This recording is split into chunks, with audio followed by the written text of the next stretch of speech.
Sir, requirement ಇದ್ದಷ್ಟು ಬೇಕೇ ಬೇಕಲ್ಲ.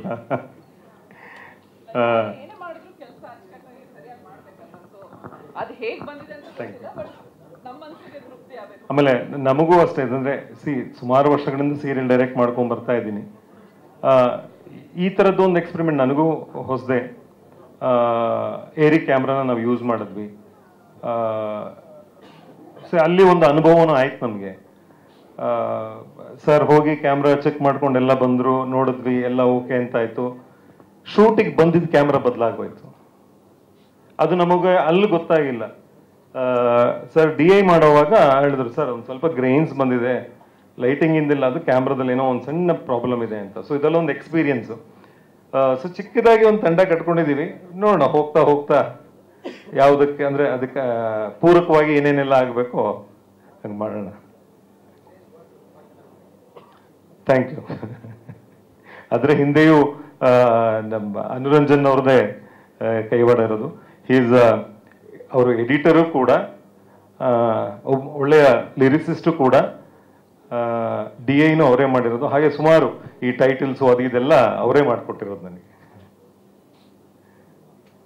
ಆ್ಯಂಡ್ ನಮ್ಮ ಮ್ಯೂಸಿಕ್ ಡೈರೆಕ್ಟರ್ ಹೇಮಂತ್ ಅವರು ಕೂಡ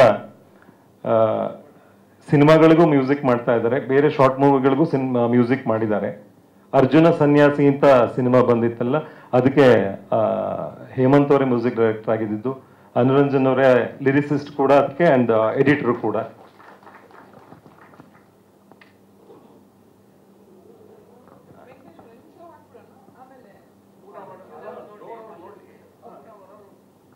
ಓಕೆ, ಹಾಂ ಸರಿ, ಹಾಂ ಓಕೆ ಸರ್, ಥ್ಯಾಂಕ್ ಯು.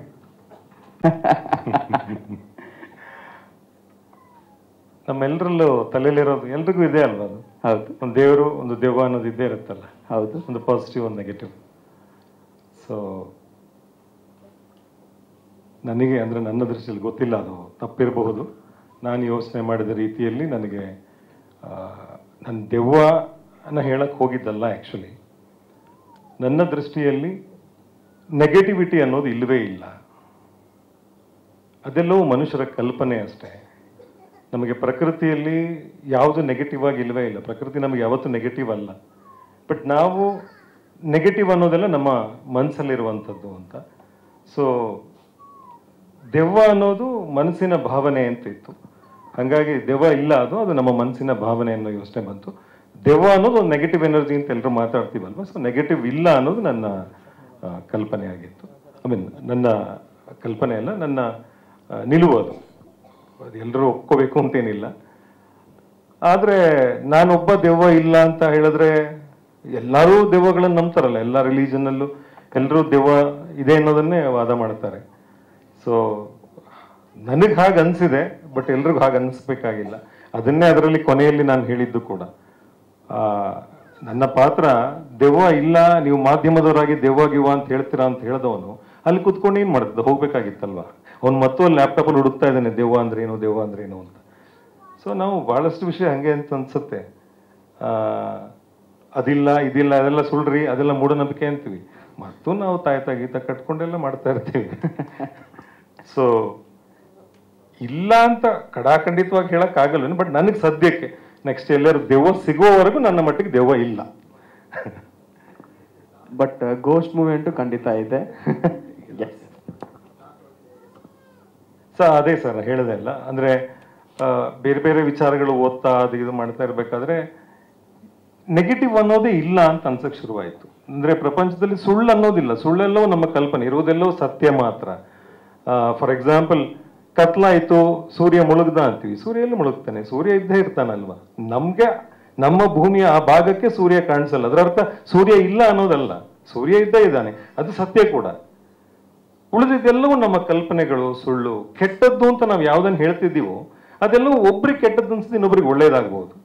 ಈಗ ರಾಬಿನ್ ಹುಡ್ ಸ್ಟೋರಿಗಳನ್ನು ತಗೊಂಡ್ರೆ ಅವನು ತುಂಬಾ ಜನಕ್ಕೆ ಉಪಕಾರ ಮಾಡೋನಾಗಿರ್ತಾನೆ, ಬಟ್ ಕಾನೂನು ದೃಷ್ಟಿಯಲ್ಲಿ ನೋಡಿದ್ರೆ ಅವನು ಕೆಟ್ಟವನಾಗಿರ್ತಾನೆ. ಹಾಗೆ ಎಲ್ಲವೂ ಹಾಗೆ ಅಲ್ವಾ. ಈಗ ಎಕ್ಸಾಕ್ಟ್ಲಿ ಓಕೆ, ನಾವು ಕಾನೂನಿನಲ್ಲಿ ಏನೇನಿದೆಯೋ ಅದಕ್ಕೆ ವಿರುದ್ಧವಾಗಿ ನಡ್ಕೊಂಡ್ರಷ್ಟೇ ಅದು ತಪ್ಪು ಅಂತ ಅಲ್ವಾ. ಕೆಲವೆಲ್ಲ ತಪ್ಪುಗಳು ತಪ್ಪಲ್ಲ ಅವರವರ ಮಟ್ಟಕ್ಕೆ ಹಂಗೆ. ಸೊ ಇದನ್ನ ಹೇಗೆ ಹೇಳಬೇಕು, ಅದ್ರ ಜೊತೆಗೆ ಸ್ವಲ್ಪ ಇತ್ತೀಚೆಗೆ ಏನು ಸ್ಪಿರಿಚುವಲ್ ಅಂತೆಲ್ಲ ಹೋಗೋರು ಜಾಸ್ತಿ ಆಗಿದ್ದಾರೆ, ಫಿಲಾಸಫಿ ಮಾತಾಡೋರು. ನನಗೆ ಅರ್ಥ ಆದ ಫಿಲಾಸಫಿಯನ್ನು ಇದರಲ್ಲಿ ಹೇಳಿದೆ, ಅದು ಗಮನಿಸಿದ್ರೆ ಇಲ್ವೋ ಗೊತ್ತಿಲ್ಲ. ಅಂದರೆ ನಾನು ಯಾಕೆ ಈ ರೀತಿಯಲ್ಲಿ ಕತೆ ಹೇಳಿದೆ ಅನ್ನೋದಕ್ಕೆ, ಫಸ್ಟು ಮೇಡಮ್ ಕ್ಯಾರೆಕ್ಟ್ರಲ್ಲಿ ಬರುತ್ತೆ, ಏನೋ ಹುಡ್ಕೊಂಡು ಹೋಗ್ತಾ ಇದ್ದಾರೆ. ನಾವೆಲ್ಲ ನಾರ್ಮಲ್ ಏನು ಹೇಳ್ತೀವಿ, ಪ್ರೆಸೆಂಟಲ್ಲಿ ಇರಬೇಕು, ಧ್ಯಾನದಲ್ಲೆಲ್ಲ ಹೇಳ್ತಾರಲ್ಲ ಪ್ರೆಸೆಂಟಲ್ಲಿ ಇರಬೇಕು, ಆ ಕ್ಷಣದಲ್ಲಿ ಇರಬೇಕು ಅಂತ. ನಾವು ಇವರು ಆ ಕ್ಷಣದಲ್ಲಿ ಇರಲಿಲ್ಲ, ಅಂದರೆ ಆ ಕ್ಷಣದಲ್ಲಿ ಇದ್ರು ಏನನ್ನೋ ಹುಡ್ಕೊಂಡು ಮುಂದಕ್ಕೆ ಹೋಗ್ತಾ ಇದ್ದಾರೆ. ಅವರ ವೇಲು ಜಾರಿ ಹೋಗಿದ್ದೇ ಗೊತ್ತಿಲ್ಲ. ನಾವು ತುಂಬ ಜನ ಹಾಗೆ ಮಾಡ್ತೀವಿ ಅನ್ಸುತ್ತೆ. ನಾವು ಯಾವುದನ್ನೋ ಫೋಕಸ್ ಮಾಡ್ತಿದ್ದೀವಿ ಅನ್ಕೊಂಡು ನಮ್ಮ ಸುತ್ತಮುತ್ತ ನಡೆಯೋದನ್ನೇ ನಾವು ಮರೆತು ಹೋಗ್ತೀವೇನೋ, ಫೋಕಸ್ಸೇ ಮಾಡಲ್ವೇನೋ ಅಂತ ಆ ದೃಷ್ಟಿಯಲ್ಲಿ ಹೋದೆ. ಹಾಗೆ ಅಲ್ಲಿ ಒಂದು ಬಾಟ್ಲ್ ಸೌಂಡ್ ಆಗ್ತಾ ಇತ್ತು. ಆ್ಯಕ್ಚುಲಿ ಅಲ್ಲಿ ಎಲ್ಲೂ ನಾನು ದೆವ್ವ ಇದೆ ಅಂತ ತೋರಿಸೇ ಇಲ್ಲ, ಎಲ್ಲವೋ ಈ ಪಾತ್ರದ ಕಲ್ಪನೆ ಆಗಿತ್ತು. ವಾಸ್ತವದಲ್ಲಿ ಅಲ್ಲಿ ಏನೂ ಇರಲಿಲ್ಲ, ಅವರೇ ಎಲ್ಲವನ್ನ ಕಲ್ಪಿಸ್ಕೊಳ್ತಾ ಹೋಗಿದ್ದು. ಸೊ ಆ ಬಾಟ್ಲು ಮನಸ್ಸಿದ್ದ ಹಾಗೆ, ಮನಸ್ಸು ಸೈಲೆಂಟ್ ಆಗಿದ್ರೆ ಓಕೆ, ಸುಮ್ಮನೆ ಮನಸ್ಸು ಓಲಾಡ್ತಾ ಇತ್ತು ಅಂದರೆ ಬೇಡದಿರೋ ವಿಚಾರಗಳು ಬರುತ್ತೆ. ಸೊ ಹಾಗೆ ಅವ್ರಿಗೆ ಅಲ್ಲಿ ಭಯ ಆಯಿತು, ಯಾವುದೋ ಒಂದು ದೆವ್ವ ಇದೆ ಅಂತ, ಇನ್ನೊಂದು ಮತ್ತೊಂದು ತಿರುಗಿ ನೋಡೋದೇನಿಲ್ಲ. ಈ ಕಾನ್ಸೆಪ್ಟಲ್ಲಿ ಅಂದರೆ ಈ ರೀತಿಯಾಗಿ ಇದನ್ನು ಹೇಳ್ಕೊಂಡು ಹೋಗಬೇಕು ಅನ್ನೋ ದೃಷ್ಟಿಯಲ್ಲಿ ಹಿಂಗೆ ಮಾಡೋದು.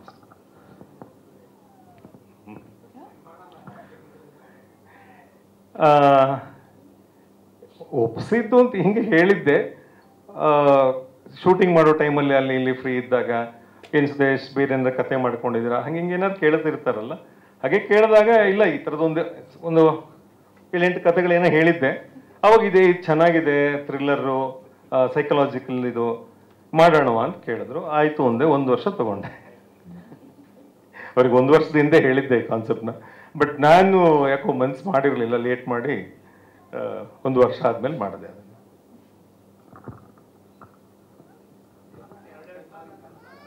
ಯಾವ ಸರ್? ಹಾ, ಅದೇ ದಿವಂಗತ ಅಂದ್ರೆ ಇಲ್ಲದೆ ಇರೋದು ಅಂತಲ್ವಾ ಸರ್? ಹಾ, ಅದೇ ದೆವ್ವ ಇಲ್ಲ ಅನ್ನೋ, ದಿವಂಗತ ಅಂದ್ರೆ ಇಲ್ಲದೆ ಇರೋದನ್ನ ದಿವಂಗತ. ಈಗ ನಾನು ಇಲ್ಲ ಅಂದ್ರೆ ನಾನು ದಿವಂಗತ ಅಂತ. ಸೊ ದಿವಂಗತ ದೆವ್ವ ಅಂದ್ರೆ ಇಲ್ಲದೆ ಇರೋ ದೆವ್ವ ಅಂತ. ಅದೇ ಅಲ್ಲಲ್ಲ, ಅದೇ ಸರ್, ನನ್ನ ದೃಷ್ಟಿಯಲ್ಲಿ ದೆವ್ವ ದಿವಂಗತ ದೆವ್ವ ಅಂತಂದ್ರೆ ಅಂದ್ರೆ ಇಲ್ಲದೆ ಇರುವ ದೆವ್ವ ಅಂತ, ಆ ಅರ್ಥದಲ್ಲಿ ನಾನು ಅದನ್ನ ಕಲ್ಪನೆ ಮಾಡಿ. ಹಾ,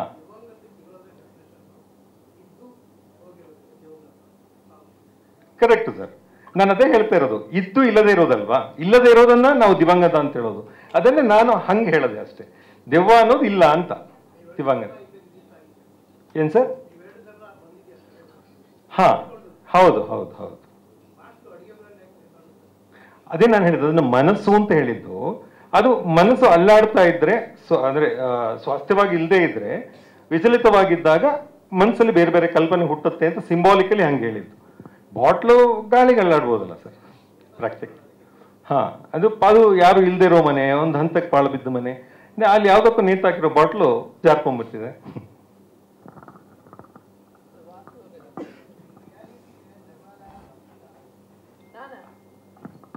ಇಲ್ಲ, ನನಗೆ ದೆವ್ವದ ಬಗ್ಗೆ ನಂಬಿಕೆ ಇಲ್ಲ.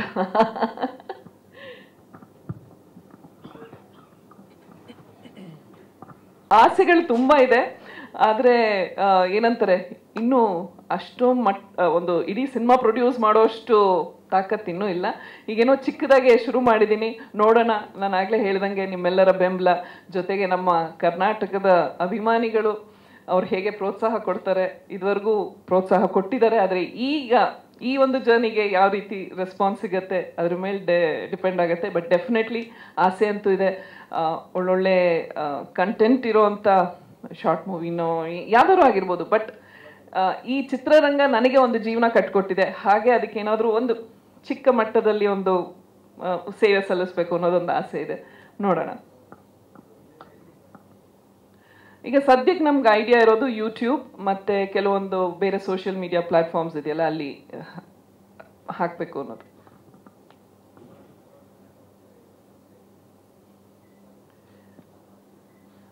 ಆ ಐಡಿಯಾನೂ ಇದೆ, ಬಟ್ ಆ ಕ್ಯಾಟಗರಿನಲ್ಲಿ ಬರಬೇಕಲ್ವ, ಯಾಕೆಂದರೆ ಕೆಲವೊಂದು ಕ್ರೈಟೀರಿಯಾಸ್ ಇರುತ್ತೆ ಕೆಲವೊಂದು ಫಿಲ್ಮ್ ಫೆಸ್ಟಿವಲ್ಗೆ.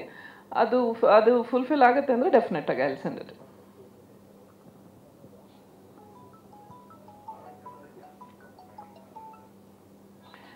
ಇದರಲ್ಲಿ ಆ್ಯಕ್ಚುಲಿ ಒಂದು ಸೈಕಲಾಜಿಕಲ್ ಇದಿದೆ, ಆ ಥರ ಪ್ರಶ್ನೆಗಳೆಲ್ಲ ಇವ್ರನ್ನ ಕೇಳಬೇಕು.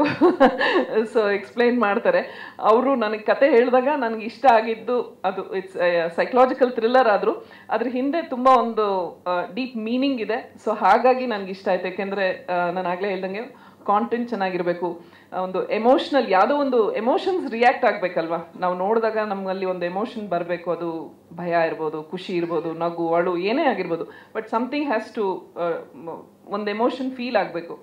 ಸೊ ಹಾಗಾಗಿ ಇದರಲ್ಲಿ ಭಯ ಹುಟ್ಟಿಸೋವಂಥದ್ದು ಅದು. ಶಾರ್ಟ್ ಮೂವಿ ಸ್ಟಾರ್ಟ್ ಇದ್ರಲ್ಲಿ ಇರುತ್ತೆ, ಇನ್ನು ಹೋಗ್ತಾ ಹೋಗ್ತಾ ಹೇಗೆ ಅವರು ಇಷ್ಟು ದೊಡ್ಡ